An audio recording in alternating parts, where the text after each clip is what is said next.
तो मसाल की वाचा क्या है? मसाल की वाचा चौथी वाचा है जिसे परमेश्वर ने इब्राहिम के साथ बनाया था। ओह, परमेश्वर ने इब्राहिम के साथ कुल 7 वाचाएं बनाई थीं और मसाल की वाचा चौथी है। तो चौथा 7 वाचाओं के ठीक बीच में है।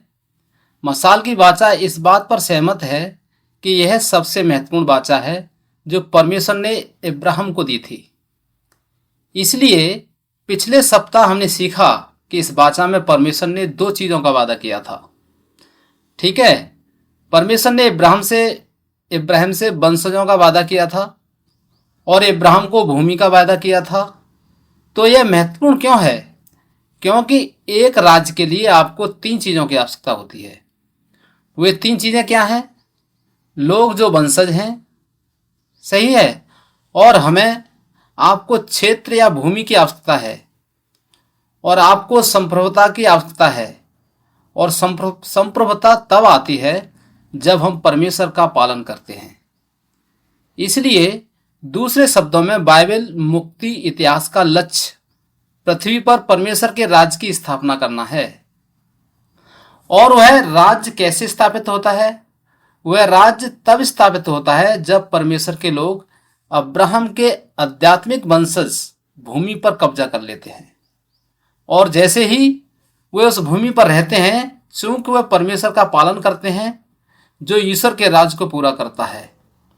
इसलिए मसाल की वाचा वादा करती है कि अब्राहम के वंशज वादा की गई भूमि पर कब्जा कर लेंगे, जो मूल रूप से परमेश्वर का राज्य है। ठीक है, यही हमने पिछले सप्ताह कवर किया था। तो आइए आज के अध्ययन में इसके बारे में जानें। मसाल की वाचा भाग 2। इसलिए आज हम सबसे पहले इस बारे में बात करने जा रहे हैं कि मसाल की वाचा को कब अनुमोदित किया गया था और समय की पुष्टि कब की गई थी। इसलिए जब परमेश्वर ने इब्राहिम के साथ यह वाचा बनाई तो यह हमें इब्राहिम की एक विशिष्ट आयु नहीं देता है।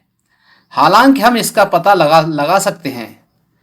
यदि आप अपने हैंडआउट में देखेंगे तो आप पाएंगे कि उत्पत्ति 16:3 में मसाल की वाचा उत्पत्ति 15 में बनाई गई है। उत्पत्ति 16 में अगला अध्याय इस बारे में बात करता है कि कैसे इब्राहिम ने हाजरा को अपनी उपपत्नी के रूप में लिया और उसके साथ एक बच्चा पैदा करने जा रहा है। और यह 10वें वर्ष में या कनान में रहने के 10वें वर्ष के बाद हुआ। उत्पत्ति 16:3 में यही कहा गया है। इसलिए यदि आप इस चार्ट को देखें तो इब्राहिम कनान में तब आया जब वह 75 वर्ष का था। इसलिए 10वें वर्ष के बाद होगा जब वह 85 वर्ष का होता है। तो आप 75 को पहले वर्ष के रूप में गिनते हैं। 76, 77, 78, 79, 80, 81, 82, 83, 84, 85 10वें वर्ष के बाद होता है। इसलिए मसाल की वाचा को उत्पत्ति 16 में उस घटना से ठीक पहले अनुमोदित किया गया था। इसलिए हम अनुमान लगा सकते हैं कि वाचा की मसाल की स्थापना तब की गई थी जब अब्राहम 84 वर्ष का था। ठीक है, इसलिए रिक्त स्थान पर 84 होंगे। अब आइए अधिक विशेष रूप से उस वर्ष के बारे में बात करते हैं जब यह वाचा बनाई गई थी। इसलिए इस अध्ययन के माध्यम से हमें यह सीखने को मिलता है कि हम बाइबल के कालक्रम को कैसे समझते हैं। और यह बहुत महत्वपूर्ण है क्योंकि बहुत से लोगों को संदेह है कि बाइबल ऐतिहासिक है, और यह सच है। बहुत से लोगों को इस पर संदेह है। बहुत से लोग कहते हैं कि यह एक मिथक है या किंवदंती या कल्पना है। हालांकि बाइबल में बहुत सटीक और सरल कार्यक्रम हैं। आप अधिकांश पता लगा सकते हैं बाइबल में वर्ष। और यह इतना महत्वपूर्ण क्यों है? वर्ष बाइबल की ऐतिहासिकता को साबित करते हैं। यह साबित करता है कि यह वास्तव में इतिहास में हुआ था। ठीक है, इसलिए बाइबल कालक्रम का प्रारंभिक बिंदु 1 किंग्स अध्याय 6 पद 1 में है। यह बाइबल कालक्रम का पता लगाने में सबसे महत्वपूर्ण पद है।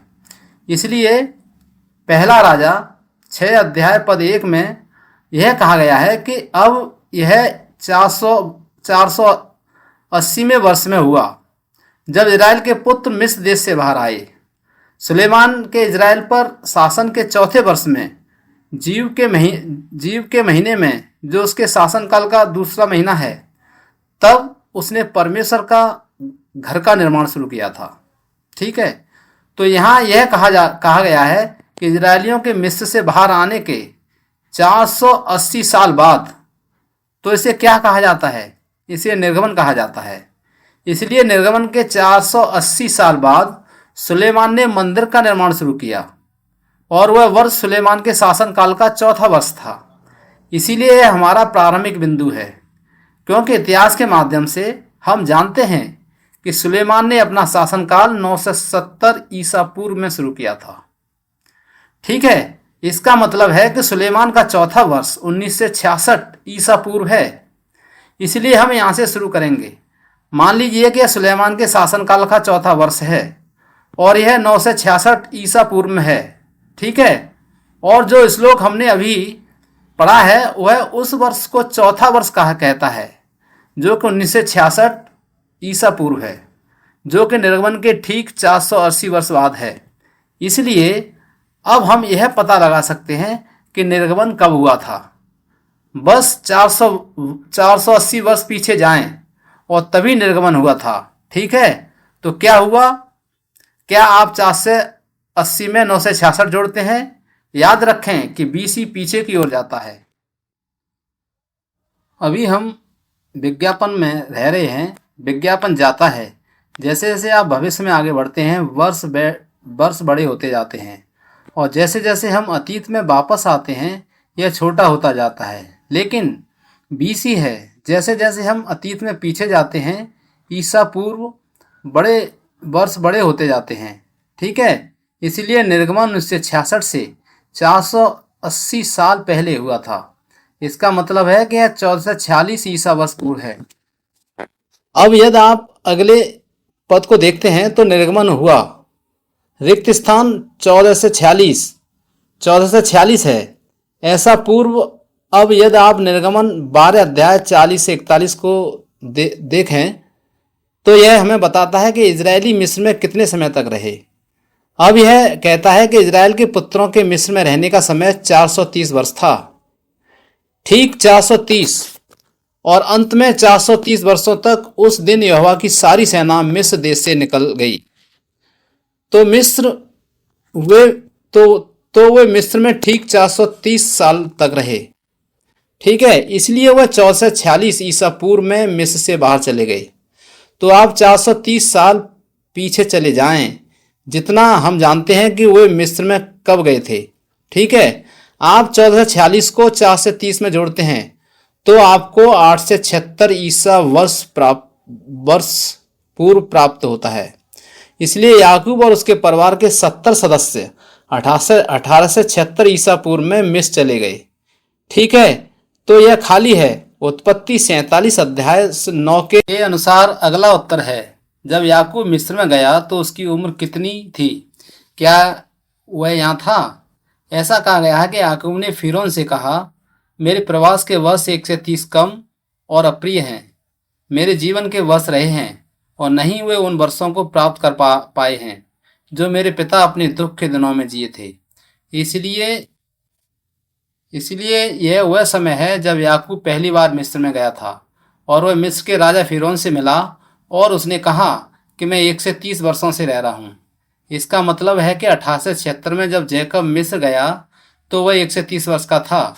इसलिए आप 1 से 30 वर्ष पीछे जाएं, तब हम जैकब का जन्म वर्ष का पता लगा सकते हैं। इसलिए आप 1 से 30 को 1876 में जोड़ते हैं और आपको 2006 ईसा पूर्व मिलता है। तभी जैकब का जन्म हुआ था। ठीक है, तो ये लोग वास्तव में अस्तित्व में थे। जैकब का जन्म 2006 ईसा पूर्व में हुआ था। आप जानते हैं कि आप और मेरी तरह ही हमारे पास एक वर्ष है। जब हम पैदा हुए थे याकूब के जन्म का 1 वर्ष अभी बाकी है। जब याकूब का जन्म हुआ तो हम जानते हैं कि उसके पिता इसहाक कितने साल के थे। उत्पत्ति 25 अध्याय 26 में यहाँ इस कविता के अंत में कहा गया है कि इसहाक 6 साल का था जब उसने उन्हें जन्म दिया। ये जुड़वा बच्चे हैं। जैकब और एसाव तो इसहाक 2006 ईसा पूर्व में 60 वर्ष के थे जब जैकब का जन्म हुआ था। तो अब 2006 से हम 60 साल पीछे जाते हैं तो हमें इसहाक का जन्म वर्ष मिलता है जो 2066 ईसा पूर्व होगा। ठीक है। और अब अंतिम अंतिम चरण, इब्राहिम का जन्म कब हुआ था? जब इसहाक का जन्म हुआ था। इब्राहिम का जन्म कितने वर्ष का था? हमें यह सही से जानना चाहिए। याद रखें कि इब्राहिम को इसहाक तब हुआ जब वह 100 वर्ष का था। उसके कोई बच्चा नहीं हो सकता था। और फिर जब वह 100 वर्ष का हुआ तो परमेश्वर ने उसे इसहाक दिया, जैसा कि उत्पत्ति 21 अध्याय 5 में लिखा है। यह अब कहता है इब्राहिम 100 वर्ष का था जब उसके बेटे इसहाक का जन्म हुआ था। इसका मतलब है कि 2006 में जब इसहाक का जन्म हुआ था तो अब्राहम 100 वर्ष का था। इसलिए आप 100 साल पीछे जाते हैं। इसका मतलब है कि अब्राहम का जन्म 2066 ईसा पूर्व में हुआ था। आप देख सकते हैं कि इस तरह हम सब कुछ पता लगा सकते हैं बाइबल के कालक्रम से। मेरा मतलब है कि अगर हमारे पास समय होता तो हम यहाँ से वापस उस समय तक जा सकते थे जब एडम को बनाया गया था। उदाहरण के लिए आपको याद है कि हमने उत्पत्ति 11 में अध्ययन किया था। वंशावली से हम पता चला कि इब्राहिम का जन्म बाढ़ के 292 साल बाद हुआ था। तो इसका मतलब है कि हम नूह की बाढ़ के सटीक वर्ष को इंगित कर सकते हैं। आप बस 292 को 2166 में जोड़ दें, आपको ठीक उसी तरह 24 से 58 मिलता है। और वहां से हमें पता चलता है कि जब बाढ़ आई थी तो नूह 600 साल का था। हम बस पीछे की ओर जा सकते हैं इस तरह और हम आदम तक जाते हैं। जिस वर्ष आदम को बनाया गया था वह 41 से 14 ईसा पूर्व है। इसलिए जब हमारे पास बाद में अधिक समय होगा तो मैं इस बारे में बात करूंगा कि हम इसका पता कैसे लगा सकते हैं।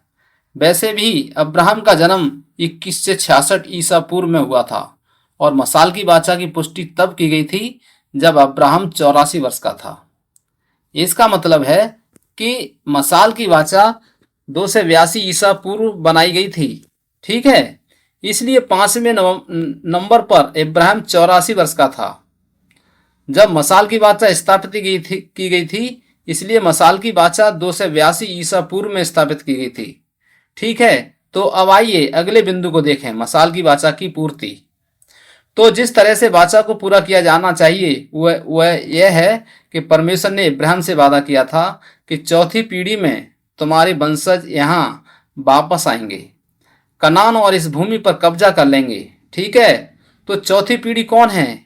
यह अब हमारे लिए सरल लगता है क्योंकि हम में से बहुतों ने यह सुना है, लेकिन यह अभी भी बहस का विषय है। कई विद्वान इस पर बहस करते हैं क्योंकि परमेश्वर इब्राहिम से 2 बातें कहते हैं।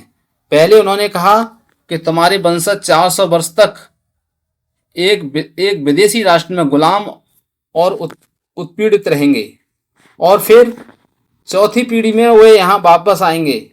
इसलिए बहुत से लोग सोचते हैं कि 400 साल चौथी पीढ़ी के बराबर होते हैं, लेकिन यह सही नहीं है। 400 साल और 4 पीढ़ियाँ पूरी तरह से 2 अलग अलग हैं। अलग अलग हैं चीजें, समय की पूरी तरह से अलग अलग इकाइयां हैं। ठीक है। तो आइए उस बिंदु को देखें। नंबर 1, 400 साल और 4 पीढ़ियां। कई धर्मशास्त्री सोचते हैं कि 4 पीढ़ियां 400 साल हैं, लेकिन यह सही नहीं है। एक पीढ़ी वह समय है जो एक बच्चे को बड़ा होने और उसके जन्म के लिए लगता है। ठीक है। एक बच्चा पैदा होता है, वह बड़ा होता है और दूसरे का अपना बच्चा होता है, यह एक पीढ़ी है। इसलिए बाइबल में एक पीढ़ी लगभग 25 से 30 साल की होती है। क्योंकि यह पीढ़ी के लिए कितना समय लगता है? क्योंकि व्यक्ति को बड़ा होने और बच्चा पैदा करने के लिए लगभग 25 से 30 साल का समय लगता है, यानी एक पीढ़ी। इसलिए 400 साल तक पीढ़ी नहीं हो सकते, यह उससे कहीं अधिक है। इसलिए जब परमेश्वर ने कहा कि चौथी पीढ़ी में वे यहाँ वापस आएंगे, तो यह क्या है? 4 पीढ़ियाँ 4 पीढ़ियों के बारे में बात कर रही हैं। मूल रूप से सीधे शब्दों में कहें तो 4 लोग हैं, दादा, और फिर पिता और फिर पोता और फिर परपोता, ये 4 पीढ़ी हैं, जिसका मतलब है 4 लोग। इसलिए इजरायलियों को कनान से वापस आने में 4 पीढ़ियां लगीं और उस भूमि पर कब्जा कर लें। इसलिए यदि हम इब्राहिम से शुरू करते हैं तो इब्राहिम पहली पीढ़ी है, और फिर इसहाक दूसरी पीढ़ी है, और फिर याकूब तीसरी पीढ़ी है, और फिर याकूब के बाद याकूब के 12 बेटे थे। 12 बेटों में से एक चौथी पीढ़ी होगी, तो वह चौथी पीढ़ी कौन है? यह स्पष्ट रूप से यूसुफ है। सही है, क्योंकि यूसुफ वह पुत्र था जो बाचा को आगे बढ़ाएगा। हम यह कैसे जानते हैं? क्योंकि यदि आप इब्रानियों अध्याय 11 को देखते हैं, जिसे विश्वास का अध्याय कहा जाता है, तो यह विश्वास के इन सभी पूर्वजों के बारे में बता सकता है, बात करता है। ठीक है, इसी प्रकार इब्रानियों 11 अध्याय 8 में यह विश्वास से इब्राहिम कहता है, और यह आयत 19 तक इब्राहिम के जीवन के बारे में बात करता है। और उसके ठीक बाद इब्रानियों 11:20 में यह विश्वास से इसहाक कहता है, और फिर यह इसहाक के जीवन के बारे में बात करता है। और फिर आगे पद 21 यह कहता है कि विश्वास से याकूब के जीवन के बारे में बात करता है। और फिर श्लोक 22 में यह कहता है कि विश्वास से यूसुफ है। इसलिए यहाँ याकूब के अन्य पुत्रों में से किसी का भी उल्लेख नहीं किया गया है, केवल यूसुफ का। इसलिए यह उन प्रमाणों में से एक है जो हमें बताता है कि यूसुफ है चौथी पीढ़ी का वंशज जो मसाल की बात को पूरा करेगा। तो यह बाचा कैसे पूरी हुई? क्योंकि समस्या उत्पत्ति अध्याय 50 पद 24 से 26 में आती है। उत्पत्ति 50 अध्याय 24 से 26 में यह वही है जो यूसुफ ने अपने भाइयों से कहा था कि मैं तो मरने ही वाला हूं, परंतु परमेश्वर निश्चय तुम्हारी सुधि लेगा और तुम्हें इस देश से उस देश में ले आएगा जिसका वचन उसने इब्राहिम, इसहाक और याकूब को दिया था। तब यूसुफ ने इजराइल के पुत्रों को यह कहकर शपथ खिलाई कि परमेश्वर निसंदेह तुम्हारी सुधि लेगा। आप मेरी हड्डियों को यहां से ले आएंगे। इसलिए जोसेफ की मृत्यु 1 से 10 वर्ष की आयु में हुई और उनका शव लेपित किया गया और मिस्र में एक ताबूत में रखा गया। इसलिए यह समस्या है, क्योंकि जोसेफ के मिस्र में मृत्यु हो गई। जोसेफ की चौथी पीढ़ी मानी जाती है। व्यक्ति कनान वापस लौटने से पहले मिस्र में मर जाता है। इसलिए यदि यूसुफ मिस्र में मर जाता है तो बाचा कैसे पूरी होगी? तो यह समस्या है। समस्या तब हल हो जाती है जब हम यूसुफ की अंतिम वसीयत को देखते हैं जो उसने अपने वंशजों के लिए बनाई थी। वह कहता है कि मैं मरने वाला हूं, लेकिन परमेश्वर आपके पास आने वाले हैं। परमेश्वर मिस्र में इजरायलियों के पास वापस आने वाले हैं और वह आपको यहां से बाहर ले जाने वाले हैं। वह यही कह रहा है, और जब वह ऐसा करता है तो यूसुफ उनसे उसकी हड्डियां लेने के लिए कहता है। उनके साथ कोई यह क्यों कहेगा कि मैं अब मरने वाले हैं? क्या कोई यह क्यों कहेगा कि मेरी हड्डियां अपने साथ ले जाओ? क्योंकि वो वास्तव में नहीं जानते कि परमेश्वर उन्हें मिस्र से बाहर निकालने के लिए कब आएंगे। लेकिन जोसेफ की अंतिम इच्छा यह है कि उनकी हड्डियां कनान वापस ले जाया जाए।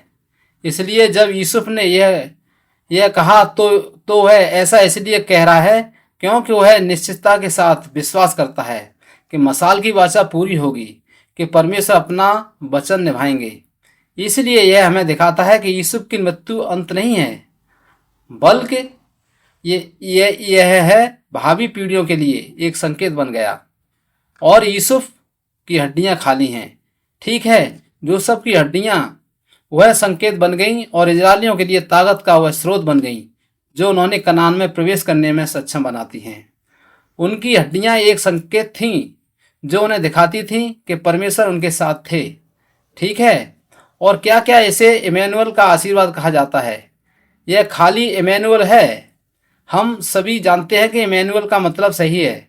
इसका मतलब है कि परमेश्वर हमारे साथ है। इसलिए जोसेफ की हड्डियां, मैं यह नहीं कह रहा हूं कि ये हड्डियां परमेश्वर नहीं हैं, लेकिन वे हड्डियां एक दृश्य संकेत की तरह थीं जो याद दिलाती हैं कि इजरायलियों का कहना है कि ईश्वर की वाचा पूरी नहीं हुई है। यह मृत नहीं है, यह अभी भी मान्य है, कि वह इसे बनाए रखने जा रहा है। यह अनिस्मारक था, इसलिए जोसेफ के अपनी हड्डियों के बारे में अंतिम अनुरोध से उसके जीवित विश्वास का पता चला। जीवित विश्वास ठीक है, भले ही जोसेफ शारीरिक रूप से मर रहा था, उसका विश्वास जीवित था और वे हड्डियां ये अनुस्मारक थे कि न केवल जोसेफ का विश्वास जीवित है, बल्कि परमेश्वर के वादे अभी भी वैध हैं। और जोसेफ की मृत्यु के लगभग 360 साल बाद तब मूसा और इजरायलियों को मिस्र से बाहर आए थे, तब भी उन्हें वैसा ही रखा जाएगा। निर्गमन 13 अध्याय 19 में कहा गया है कि मूसा यूसुफ की हड्डियों को अपने साथ ले गया, क्योंकि उसने इजराइल के पुत्रों को यह शपथ खिलाई थी कि परमेश्वर निश्चय तुम्हारी देखभाल करेगा और तुम मेरी हड्डियों को यहाँ से अपने साथ ले जाओगे। इसलिए वे यूसुफ की हड्डियों को बाहर ले गए। मिस्र के लोग इस स्थिति की कल्पना करें, वे भाग रहे हैं, वे गुलाम थे, लेकिन अब 10 विपत्तियों के माध्यम से परमेश्वर ने उन्हें मुक्त कर दिया है।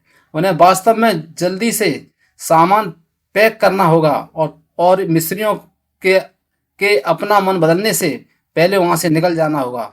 लेकिन मूसा ने कहा कि नहीं, हमें लेना होगा, जोसेफ की हड्डियां हमारे साथ हैं। इसलिए यदि आप लोग मेट्रोपॉलिटन संग्रहालय में जाते हैं तो मुझे नहीं पता कि यह अभी भी उनके पास है या नहीं, लेकिन उनके पास मिस्र के राजा के बारे में प्रदर्शनी थी और उनके पास मिस्र के राजाओं का यह ताबूत है। यह बहुत बड़ा है। मैं गया था बस उसे देखने के लिए और मैं बाहर आ गया क्योंकि मुझे और कुछ नहीं देखना था। मैं बस इतना देखना चाहता था कि यह बहुत बड़ा है और यह अब बहुत भारी लग रहा है। जोसेफ मिस्र के प्रधानमंत्री थे। इसका मतलब है कि उनका ताबूत था। शायद यह ठीक उनके जितना ही बड़ा है। इसमें एक लकड़ी का ताबूत है और फिर इसके चारों ओर यह पत्थर या प्लास्टर का ताबूत है। तो कल्पना कीजिए किसी जंगल में 40 वर्षों तक ले जाया जाएगा। और फिर कनान पर विजय प्राप्त करने के 16 साल, यह बहुत भारी है ना। इसलिए उनके पास 2 भारी चीज़ें थीं जिन्हें उन्हें ले जाना था। सही है, यूसुफ की हड्डियां और फिर माउंट सीने से शुरू करते हुए उनके पास वाचा का संदूक था। इसलिए ये दोनों चीज़ें इजरायलियों को जंगल की यात्रा के दौरान आगे ले जा रही थीं। ये दोनों बहुत भारी थीं। दोनों को लोगों के कंधों पर ले जाना पड़ा, लेकिन उन्होंने शिकायत नहीं की। वे जोसेफ की हड्डियों को कनान के शेकेम तक ले गए और अंततः 13 से 90 ईसा पूर्व में हड्डियों को वहीं दफना दिया। तो यह यहाँ से शुरू होना इतना महत्वपूर्ण क्यों है? बाइबल में हड्डियों का बहुत महत्वपूर्ण महत्व है। उदाहरण के लिए जब परमेश्वर अंतिम 10वीं प्लेग लेकर आए थे, वह था पहलोठे का प्लेग। जिस किसी के द्वार की चौखट और मसूर की दाल पर मेमने का लहू ना हो, उस स्थान पर मृत्यु का दूत आकर उस घराने के पहलेठों को मार डालेगा। इसलिए जब इजरायलियों ने 1 वर्ष का निर्दोष मेमना लिया और उसे मार डाला, उसे घर में खाया, लेकिन उन्होंने खून लिया और इसे चौखट और दाल पर रख दिया। निश्चित रूप से हम जानते हैं कि यह खून यीशु मसीह के खून का प्रतीक है, जो अभी हमारा फसह का मेमना है। जो परमेश्वर ने इस मेमने के बारे में जो आज्ञा दी है, उनमें से एक है, उन्हें इसे खाना चाहिए। आप जानते हैं कि उन्होंने विभिन्न विस्तृत आज्ञाएं दी हैं। उन्हें आग में भूनना चाहिए, उन्हें कड़वी जड़ी बूटियों के साथ खाना चाहिए, उन्हें जूते पहनकर और बैल बांधकर जल्दबाजी में खाना चाहिए, क्योंकि वे जाने वाले हैं। लेकिन उन्होंने जो आज्ञा दी उनमें से एक यह थी कि इसकी हड्डियां मत तोड़ो। आप मेमने की हड्डियां नहीं तोड़ सकते। मेरा मतलब है कि यदि आप जल्दी में खा रहे हैं तो आप गलती से एक को काट सकते हैं या एक को तोड़ सकते हैं, लेकिन परमेश्वर ने गंभीरता से आदेश दिया कि वे अपनी हड्डियां न तोड़ें, क्योंकि फिर तेजी से नए नियम में आगे बढ़ें। जब यीशु क्रूस पर मर रहे थे तो दाएं और बाएं 2 चोर अभी भी जीवित थे और शुक्रवार को सूर्यास्त होने वाला था। यह इजरायलियों के लिए सब्बात की शुरुआत थी। इसलिए लोगों ने कहा कि हम मर नहीं सकते। बी शब्द के दिन लटका हुआ है, आपको उन्हें नीचे उतारना होगा। उन्होंने पिलातुस से कहा, तो पिलातुस ने कहा ठीक है, जाओ देखो क्या वे अभी भी जीवित हैं। यदि वे जीवित हैं तो तोड़ दो उनके पैर ताकि वे जल्दी से मर जाएं और शवों को नीचे ले जाएं। इसलिए रोमन सैनिक गए और देखा कि दोनों चोर अभी भी जीवित थे। इसलिए उन्होंने उनके पैर तोड़ दिए और वे मर गए। लेकिन फिर जब वे यीशु के पास गए तो बाइबल कहती है कि वह अभी भी मरा हुआ था। यीशु यीशु पहले ही मर चुके थे, इसलिए उन्होंने उसके पैर नहीं तोड़े। और फिर बाइबल कहती है कि धर्म ग्रंथों के शब्दों को पूरा करते रहो, जो कहता है कि उसकी एक भी हड्डी नहीं टूटेगी। तो इसका क्या मतलब है कि उसकी हड्डियां इतनी महत्वपूर्ण क्यों हैं? यदि आप यहेजकेल 37 अध्याय 11 में देखें तो टूटा हुआ नहीं है। यह कहता है कि तब उसने मुझसे कहा, हे मनुष्य के संतान, ये हड्डियां इजराइल के सारे घराने की हैं। देखो, वे कहते हैं कि हमारी हड्डियां सूख गई हैं और हमारी आशा नष्ट हो गई है, हम पूरी तरह से कट गए हैं। इसलिए यदि आप इस वाक्य को यहीं देखें तो हमारी हड्डियां सूख गई हैं, हमारी आशा नष्ट हो गई है। ये दोनों वाक्यांश एक दूसरे के समानांतर हैं। इसलिए हिब्रू कविता की तरह है कि उनमें हमेशा दो पंक्तियां होती हैं। एक पंक्ति एक विचार कहती है और दूसरी पंक्ति वही कहती है अलग अलग शब्दों में विचार। इसीलिए यहाँ यह कहा गया है कि हड्डियां सूख गई हैं। इसका मतलब यह है कि उनकी आशा खत्म हो गई है। इसलिए पुराने नियम में उनका मानना था कि पुनरुत्थान के लिए हड्डियां आवश्यक थीं। पुराने नियम में उनका यही मानना था, हड्डियों के बिना कोई पुनरुत्थान नहीं है। ठीक है, उदाहरण के लिए जेरिको में इस आदमी को याद रखें। उसने कुछ ऐसा चुराया था जो उसे नहीं करने चाहिए था, और इस वजह से वे गलती लड़ाई हार गए। इसलिए उन्होंने परमेश्वर से पूछताछ की। उन्होंने परमेश्वर से प्रार्थना की, परमेश्वर हम क्यों हार गए? और परमेश्वर ने कहा कि ऐसा इसलिए है क्योंकि वहां कोई है जिन्होंने कुछ ऐसा लिया जो उन्हें नहीं लेना चाहिए था। और वे परमेश्वर किस जनजाति से थे जिसे आप जानते हैं, और आखिरकार वे किस पर आ गए? यह एन नाम का लड़का था और उसे सही पाया गया। तो इस आदमी की सजा क्या थी? और उसके परिवार को आमतौर पर इजराइल में मौत की सजा दी जाती है। उसे पत्थरों से मारा डाला जाता है। ठीक है, इसी तरह से आप इजराइल में मर गए। ठीक इसी तरह से उन्होंने लोगों को मार डाला। लेकिन एन के साथ उसका पाप बहुत बुरा था। परमेश्वर ने कहा कि वह मेरे लोगों से अलग होने जा रहा है। इसलिए पुराने नियम में इजरायलियों के लिए उन्हें मारने के बाद भी आप सबसे खराब चीज़ क्या कर सकते हैं? यह उन्हें जलाना था, हड्डियों को जलाना था। इसलिए उसे जला दिया गया। इसका मतलब यहाँ तक था, बाद के जीवन में यह आदमी परमेश्वर के लोगों का हिस्सा नहीं बनने जा रहा है। उसने यही किया है। इसका अर्थ है कि पुराने नियम में हड्डियां पुनरुत्थान की आशा का प्रतीक हैं। ठीक है, इसलिए जब जोसेफ ने कहा कि जब आप कनान जाएं तो मेरी हड्डियां अपने साथ ले जाएं, जोसेफ की हड्डियां यह इजराइल के लोगों के लिए पुनरुत्थान की आशा का प्रतीक है।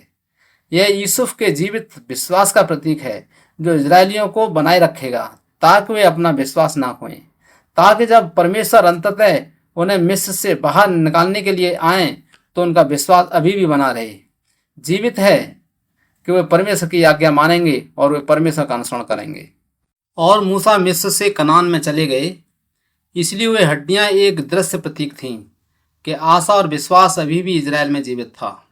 इसलिए संक्षेप में यूसुफ का विश्वास था जिसने मिस्र में इजराइल के लोगों को पुनर्जीवित किया है।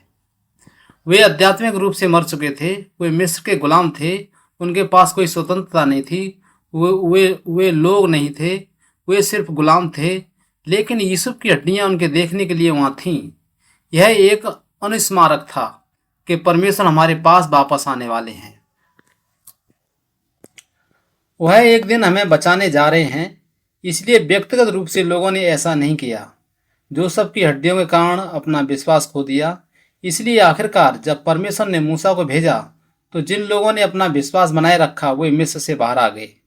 संक्षेप में इजरायली जो मिस्र में मर गए थे वे जीवन में वापस आ गए, वे पुनर्जीवित हो गए।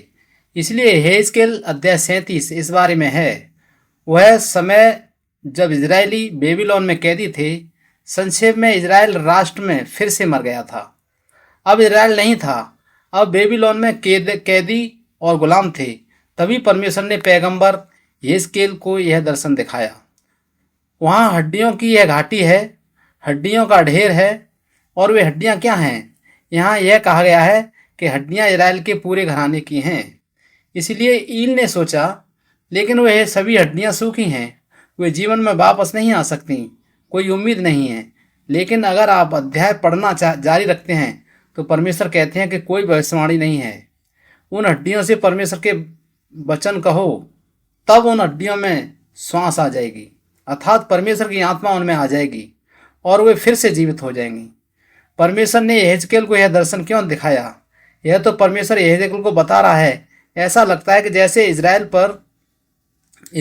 मर गया है। आपके बेबीलोन के कैदी किसी दिन जीवित हो जाएंगे, आप कनान वापस चले जाएंगे, इजराइल फिर से जीवित हो जाएगा। यही वह हड्डियां हैं जो इस बात का प्रतीक हैं कि परमेश्वर उसे यही सिखाने की कोशिश कर रहे हैं। इसलिए जोसेफ ने कहा, मेरी हड्डियों को अपने साथ ले जाओ। इसलिए 360 साल बाद मूसा इजरायलियों को यह याद आया कि उन्होंने यूसुफ की हड्डियां ले लीं। वे यूसुफ की हड्डियों को कनान ले आए। और जब यूसुफ की हड्डियों को सेकेम में दफनाया गया तो ठीक है, वह सेकेम में वह खाली जगह थी। तभी मसाल की वाचा पूरी हुई। यहोशू 24 अध्याय 32 अब यह कहता है कि यूसुफ की हड्डियां जिन्हें या इजराइल के पुत्र मिस्र से ले आए थे, उन्होंने सेकेम में उस भूमि के टुकड़े में गाड़ दिया जिसे याकूब ने सेकेम के पिता हामोर के पुत्रों से 100 सिक्कों में मोल लिया था, और उन्होंने यूसुफ के पुत्रों की विरासत बन गई। देखिए, जब यूसुफ की हड्डियों को सेकेम में दफनाया गया तो परमेश्वर का वादा था कि इब्राहिम के वंशज चौथी पीढ़ी में यहाँ वापस आएंगे। और जो पूरा हुआ, क्योंकि भले ही ऐसा लग रहा था कि यूसुफ मर गया था, लेकिन उसका विश्वास अभी भी इजरायलियों के भीतर जीवित था। इसलिए जब इजरायली यूसुफ की हड्डियों को अपने साथ ले जा रहे थे तो यह यूसुफ का विश्वास ही था जो उन्हें कनान तक ले गया। इसी तरह से परमेश्वर ने इसे देखा, इसी तरह से परमेश्वर ने इसे स्वीकार किया, और यही उनका मतलब था जब उन्होंने कहा कि चौथी पीढ़ी में ये यहाँ आएंगे। और जिस स्थान पर वाचा पूरी हुई वह सेकेम था। ठीक है, यह एक बहुत ही महत्वपूर्ण स्थान है सेकेम। इसलिए आइए हम सेकेम को देखें, जो अधिनियम 7 अध्याय 15 से 16 में वाचा पूरी होने का स्थान है।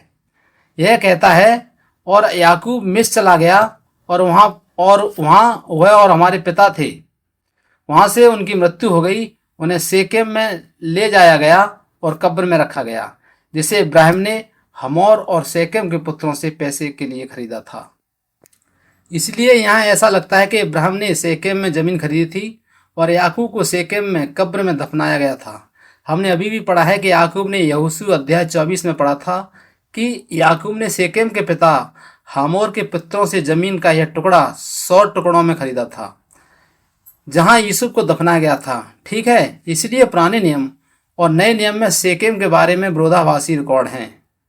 इसका क्या मतलब है? सेकेम महत्वपूर्ण है क्योंकि सेकेम वह पहला स्थान है जहां इब्राहिम कनान में आने पर गया था, और वह पहला स्थान था जहां परमेश्वर ने वायदा किया था कि वह इस कनान देश को इब्राहिम को देगा।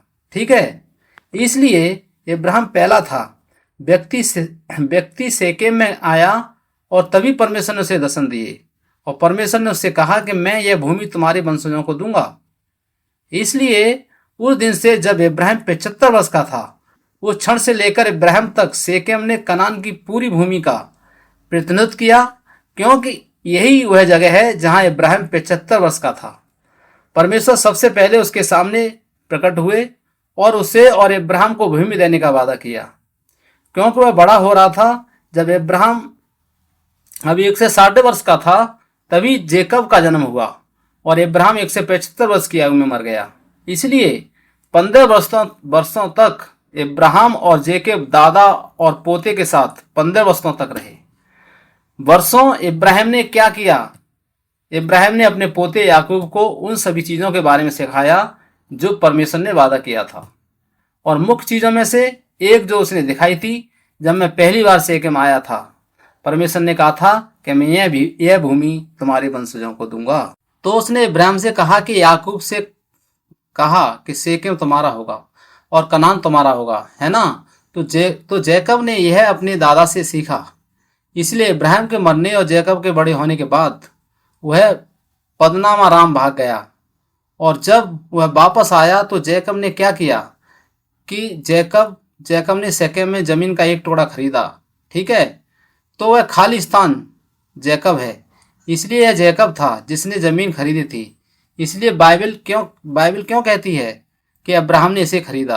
क्योंकि यह अब्राहम था जिसने जैकब को शेकेम के महत्व के बारे में सिखाया था, और यह अब्राहम का विश्वास था जो जैकब को दिया गया था, जिसने जैकब को प्रेरित किया इस भूमि को खरीदने के लिए।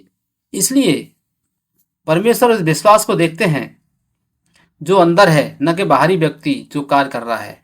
और फिर उसके बाद जब जैकब मरने वाला होता है तो वह अपने पसंदीदा बेटे और सबसे भरोसेमंद बेटे यूसुफ को बताता है कि वह उससे क्या कहता है। उत्पत्ति 28 अध्याय 21 और 22 वह कहता है कि तब इजराइल ने यूसुफ से कहा, देख मैं मरने पर हूँ, परंतु परमेश्वर तेरे संग रहेगा और तुझे तेरे पितरों के देश में लौटा ले आएगा।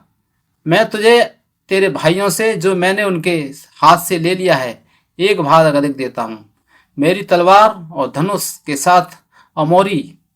तो यहाँ याकूब ने यूसुफ को जीवन का एक और टुकड़ा दिया, क्योंकि पुराने नियम में पहले बच्चे को हमेशा दोगुना हिस्सा मिलता है, इसलिए अन्य सभी बेटों को सिर्फ जमीन का एक हिस्सा मिला। यूसुफ को 2 मिले, उसे एक और मिला, और यहाँ एक और हिब्रू में यह एक हिस्सा शेकेम है।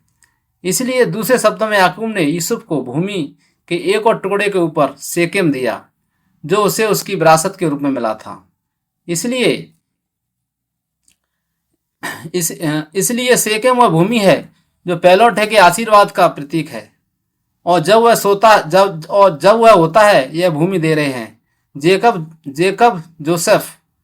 यहीं पर परमेश्वर ने हमारे दादा इब्राहिम को दर्शन दिए थे, यहीं पर उन्होंने हमें यह भूमि देने का वादा किया था। इसलिए यह महत्वपूर्ण है कि आपको यह भूमि अपने पास रखनी होगी। अब यहाँ अगला वाक्यांश देखें जो मैंने उनके हाथ से लिया था। एमोरी मेरी तलवार और धनुष के साथ याकूब ने वास्तव में शेकेम में भूमि के लिए लड़ाई लड़ी और उसे अमोरी से ले लिया, है ना। उसने यह जमीन पैसे देकर नहीं खरीदी। तो वह यह क्यों कहता है कि मैंने इसके लिए संघर्ष किया और मैंने इसे ले लिया? मैंने इसके लिए संघर्ष किया और मैंने ले लिया। बहुत से लोग कहते हैं कि आप जानते हैं कि वह अपनी मृत्यु शैया पर है। वह ऐसा नहीं है। याद रखें कि यह बिल्कुल भी सच नहीं है। याकूब बहुत स्पष्ट विचारों वाला है, यहाँ पर परमेश्वर की आत्मा से भरा हुआ है। तो वह ऐसा क्यों कहता है? क्योंकि याकूब, जिसका नाम इजराइल है, भविष्य की आशा कर रहा है जब इजरायली उसके वंशज जो उसका नाम लेंगे वास्तव में जाएंगे और शेकेम को जीतने के लिए लड़ेंगे और इसे सही तरीके से लेंगे। वह जानता है कि यह विश्वास से होने वाला है, इसलिए वह पहले से ही वहां उसके साथ लड़ रहा है वंशजों को उस भूमि को लेने के लिए। इसलिए विश्वास से वह कहता है कि यह मैं ही था जिसने इसे लिया था। भले ही यह इजराइल का वंशज है जो मैंने इसे अमोरियों से लिया था और मैं इसे आपको देने जा रहा हूँ। यह सब यहाँ विश्वास में है, क्योंकि याद रखें याकूब है मिस्र में मर रहा हूँ, शेकेम वहाँ पहुँच चुका है। भले ही उसने इसे काफ़ी समय पहले खरीदा था, शायद किसी और ने वह जमीन ले ली हो। उनके पास उस समय कोई दस्तावेज या ऐसा कुछ भी नहीं था। भले ही वह कहता हो कि मैं इसे देने जा रहा हूँ, मेरा मतलब है कि किसी और के द्वारा लिया गया है, लेकिन विश्वास के द्वारा वह कह रहा है कि मेरे वंशज लड़ने जा रहे हैं और उस भूमि पर विजय प्राप्त करेंगे और यूसुफ और आपके वंशजों के पास वह भूमि होगी। इसलिए यूसुफ ने कहा कि उसकी हड्डियों को शेकेम में दफनाया जाए। इसलिए यह एक जगह है जहां परमेश्वर हमें दिखा रहे हैं कि परमेश्वर लोगों के विश्वास के माध्यम से कैसे काम करते हैं और इसे अगली पीढ़ी तक कैसे पहुंचाया जाता है और परमेश्वर पिछली पीढ़ी को कैसे स्वीकार करते हैं। उन्होंने उस विश्वास को काम किया है। इसलिए हमें चार की आवश्यकता है। पीढ़ियों को परमेश्वर की वाचा को पूरा करना पसंद है। इसलिए उदाहरण के लिए हमारे चर्च के बारे में सोचें, है ना। अब इसे रेवरन अब्राहम पार्क ने शुरू किया था, ठीक है।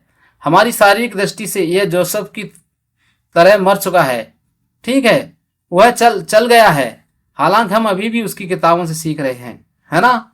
तो वह विश्वास जीवित विश्वास पर प्रसारित हो रहा है, ठीक है। और यदि आप यहाँ न्यूयॉर्क में हमारे चर्च को देखें तो हम तीसरी पीढ़ी में हैं, शायद चौथी पीढ़ी में भी जा रहे हैं, और वह विश्वास पीढ़ी दर पीढ़ी पारित हो रहा है। इसलिए आप देखते हैं कि जब हम इस कार्य को पूरा करते हैं तो ये हमारे पूर्वज, हमारे माता पिता और हमारे पादरी होंगे।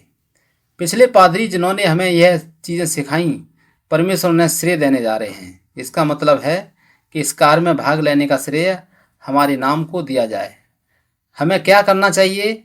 हमें इस विश्वास को अगली पीढ़ी तक पहुंचाना होगा, और हमें इसे अगली पीढ़ी को सिखाना होगा, चाहे वे आपके बच्चे हों या आप अन्य लोगों को जानते हों या संडे स्कूल के छात्र हों या जो कुछ भी हो, हमें इसे जारी रखना होगा। जब तक मसीह वापस नहीं आता तब तक विश्वास एक व्यक्तिगत मामले के रूप में शुरू होता है। यह मेरा और परमेश्वर का एक पर एक रिश्ता है, इसलिए यह एक कॉर्पोरेट मामले के रूप में पूरा होता है, ऐसा नहीं होता। यह कभी भी एक व्यक्ति के कुछ भी करने के रूप में समाप्त नहीं होता है, क्योंकि परमेश्वर की वाचा ऐसा नहीं कर सकती। केवल केवल एक पीढ़ी में पूरा होने के लिए कई पीढ़ियों का समय लगता है। इसमें अंतर पीढ़ीगत सहयोग होना चाहिए। इसलिए भले ही लोग मर जाते हैं, विश्वास के लोग मरते नहीं हैं, वे जोसेफ की तरह गायब नहीं होते हैं। हमारा जीवित विश्वास जीवित है, इसलिए मृत्यु परमेश्वर की वाचा को पूरा होने से नहीं रोक सकती। इसलिए हम सीमित इंसानों के रूप में अनंत काल में कैसे भाग ले सकते हैं? हमारे संस्थापक पादरी ने कहा कि हम निश्चित रूप से प्रार्थना के माध्यम से, ईश्वर के वचन के माध्यम से अनंत काल में भाग ले सकते हैं, लेकिन भविष्य की पीढ़ियों के लिए विश्वास को पारित करके भी हम अनंत काल में भाग ले रहे हैं। ठीक है, तो यह एक टीम प्रयास है, यह एक कड़ी है, और श्रृंखला हमेशा उतनी ही मजबूत होती है जितनी उसकी सबसे कमजोर कड़ी। हम उतनी कमजोर कड़ी नहीं हो सकते, है ना। हम सभी का कर्तव्य है कि जिसे पूरा करना है, हम में से प्रत्येक को यह करना है, तब हम अनंत काल के आशीर्वाद में भाग ले रहे हैं। तो उन सभी अज्ञात लोगों की कल्पना करें जो उन 40 वर्षों के दौरान जोसेफ की हड्डियों को ले जा रहे थे। हम नहीं जानते कि वे कौन हैं, लेकिन वे वहां थे, और इसलिए वाचा पूरी हुई। उन्हें कोई मान्यता नहीं मिली, हालांकि उनकी शिकायत का कोई रिकॉर्ड नहीं है। इसलिए उन्होंने इस काम को खुशी के साथ पूरा किया, क्योंकि वे जानते थे कि वो परमेश्वर की वाचा को पूरा करने में भाग ले रहे थे।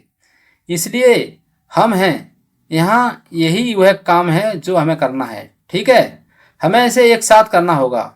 हम ऐसा नहीं कर सकते कि कोई भी इसे अकेले नहीं कर सकता। इसलिए मैं आशा करता हूँ और प्रार्थना करता हूँ कि यहाँ एवरग्रीन चर्च में हम सभी के माध्यम से परमेश्वर की वाचा को पारित किया जाएगा, जब तक कि हमारे प्रभु यीशु मसीह वापस नहीं आते। आमीन। ठीक है, आइए हम स्वर्गीय पिता से प्रार्थना करें। हम आपकी कृपा के लिए आपको बहुत धन्यवाद देते हैं। हम आपको मसाल की वाचा और जोसेफ के जीवित विश्वास के बारे में सिखाने के लिए धन्यवाद देते हैं, और हम आशा करते हैं और प्रार्थना करते हैं कि आप हम सभी को यह जीवित विश्वास प्रदान करेंगे। हम भी इस अनुबंध पर तब तक काम रह सकते हैं जब तक कि हमारे प्रभु यीशु मसीह हमारे पिता के रूप में वापस ना आ जाए।